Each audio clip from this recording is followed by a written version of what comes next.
Ji students, today we will discuss the last topic of chapter number 6, which is the mechanism of enzyme action.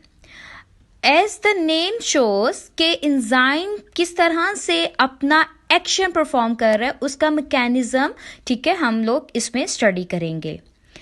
अब यहाँ पे उन्होंने बताया है कि हर एक जो एंजाइम है, जब वो किसी भी सबस्ट्रेट के साथ, here it is the enzyme and here it is the substrate.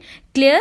यहाँ पे वो कह रहे हैं कि जब एक एंजाइम जो है सबस्ट्रेट के साथ अटैच हो जाता है तो एक टेम्परेरी एंजाइम सबस्ट्रेट कॉम्प्लेक्स बन जाता है.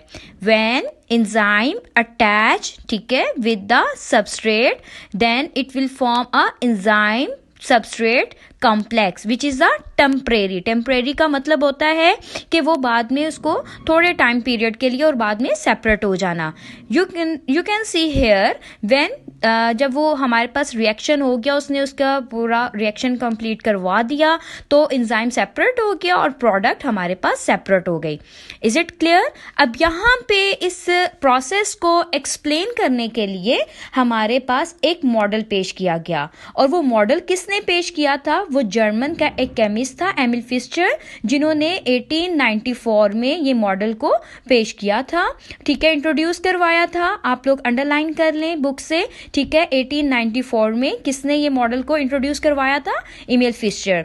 क्लियर? अब उसमें उन्होंने ये कहा था कि एक एंजाइम जो है वो अब सबस्ट्रेट के लिए स्पेसिफिक शेप के अकॉर्डिंगली एडजस्ट होता है. जैसे आपके घरों में लॉक होता है बेटा, उसकी एक स्पेसिफिक की होती है. अगर मैं मतलब जो है मेन डोर की जो है वो अपने एंट्रेंस डोर के साथ जो है वो अटैच कर दूं तो वो बेटा लॉक मेरा अनलॉक नहीं होगा. सेम लाइक तो हमारे पास मैं अगर किसी और सबस्ट्रेट के साथ इररेलेवेंट एंजाइम अटैच कर दूंगी तो बेटा वो मेरा एंजाइम उसके साथ फंक्शन परफॉर्म नहीं करेगा. ठीक है, तो उन्होंने फिर इसका मॉडल को नेम पे दे दिया, that is the lock and की मॉडल. कि एक स्पेसिफिक लॉक जैसे होता है, स्पेसिफिक की होती है, ठीक है, वो तभी उसको अनलॉक कर सकता है.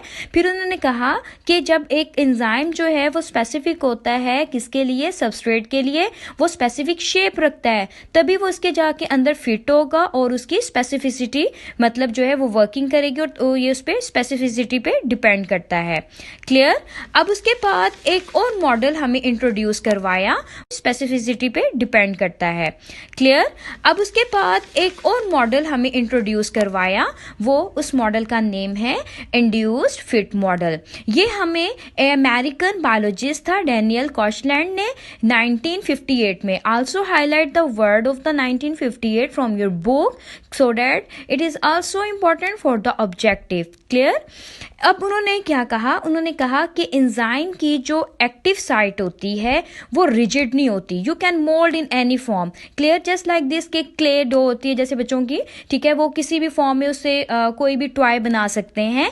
इसी तरह उन्होंने कहा कि ये अगर जो एंजाइम है, ठीक है, अगर सबस्ट्रेट है, वो कोई भी अगर फॉर्म का मैं सबस्ट्रेट उसके साथ जाके अटैच कर दूं तो वो उसकी फॉर्म में अपने आप को एडजस्ट कर लेगा और वो एंजाइम सबस्ट्रेट कॉम्प्लेक्स बना लेगा. ये हमारे पास किसने मॉडल इंट्रोड्यूस करवाया था? डैनियल कॉशलैंड ने. उन्होंने कहा था कि इंड्यूस का मतलब होता है किसी भी फॉर्म में फिट हो जाना. क्लियर? अब ये फिर उसके बाद ये हमें 2 मॉडल्स इंट्रोड्यूस करवाए गए.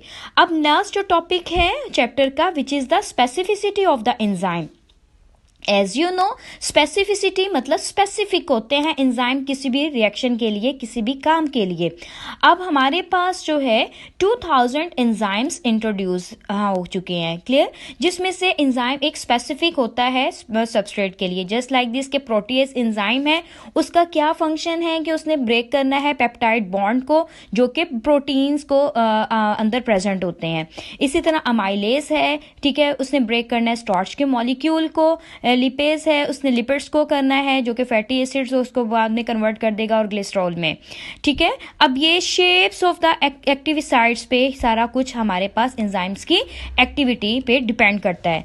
Here it is the 3 substrate. ठीक है, अब उसमें मुझे बताएं कि ये किसके साथ फिट होगा. अगर आप यहाँ पे देखें तो इसके साथ भी फिट नहीं होगा. ठीक है, ये स्पेसिफिसिटी है कि वो जिसके अकॉर्डिंगली वो अपना फंक्शन परफॉर्म करेगा.